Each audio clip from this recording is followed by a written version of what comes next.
2027 Acura MDX just leaked, and I've got to tell you, Honda's luxury division is making moves that could seriously shake up the three-row luxury SUV segment. After analyzing these leaked images and specifications, I'm seeing changes that directly challenge the BMW X5, Mercedes GLD, and even the Lexus RX. Let's break down what Acura is bringing to the table, because some of these decisions are bold, some are surprising, and a few might just be brilliant. Starting with the front fascia, Acura has refined their controversial diamond pentagon grille. Now, I've heard mixed opinions about this design language since it debuted, but here's my take. They've finally gotten it right. The grille is slightly wider, sits lower, and integrates better with the new LED lighting signature. Those jewel-eye headlights have been redesigned with a more horizontal element that makes the front end look broader and more planted. There's an aggressive air intake design below, but it's not overdone. For buyers in this segment, especially those cross-shopping German brands, this strikes a nice balance between bold and refined. The hood has more sculpting too, with pronounced character lines that add visual interest without looking busy.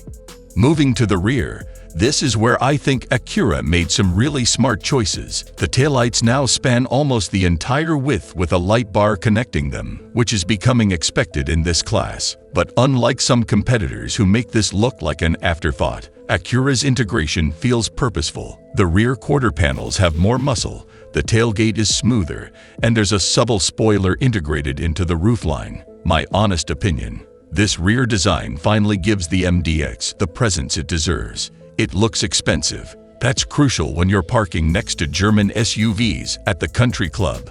Inside is where things get really interesting. The dashboard architecture has been completely reimagined. There's now a curved display that houses both the instrument cluster and the central infotainment screen. This is Acura's answer to the Mercedes Hyperscreen and BMW's curved display. The screen measures approximately 14 inches and sits behind a single piece of glass. What I appreciate here is the restraint.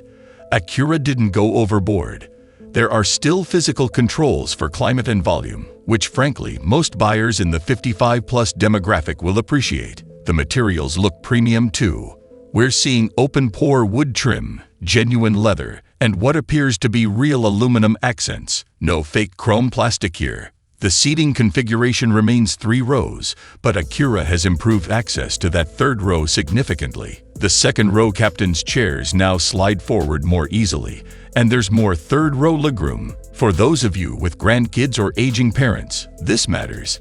The front seats get new 16-way power adjustment with massage function standard on higher trims. Here's my analysis. Acura is clearly targeting the comfort-focused buyer who might otherwise consider a Lexus. These seats look like the kind you could sit in for 8 hours on a cross-country road trip without complaint.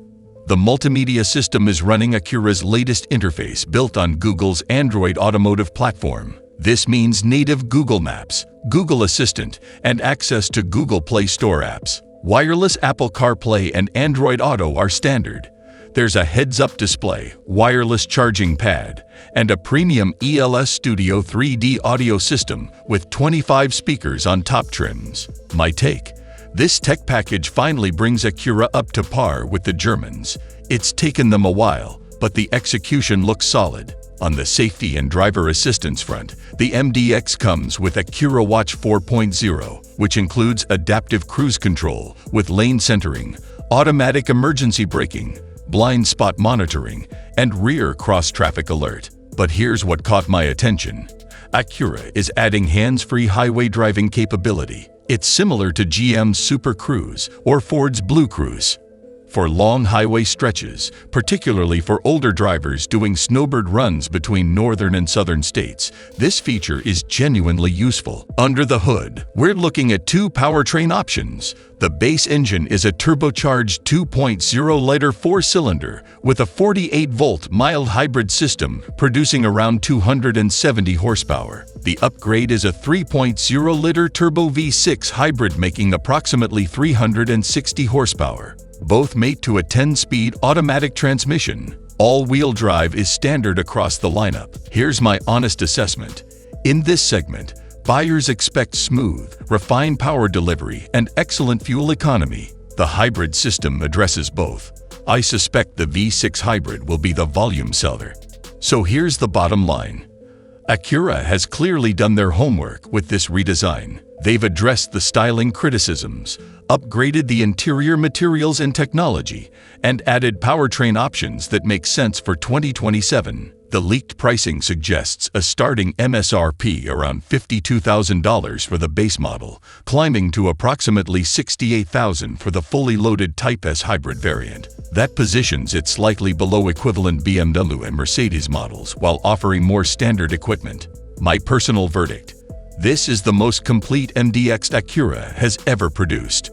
For buyers who want three-row luxury without the German maintenance costs and complexity, this could be the perfect solution. It's refined, well-equipped, and from a brand known for reliability. Will it steal sales from BMW and Mercedes? Maybe not conquest buyers loyal to those badges, but for current MDX owners, Lexus RX shoppers, and anyone looking for a smart luxury purchase, the 2027 MDX deserves serious consideration. Acura might not be changing the entire luxury SUV game, but they're definitely raising their own game significantly.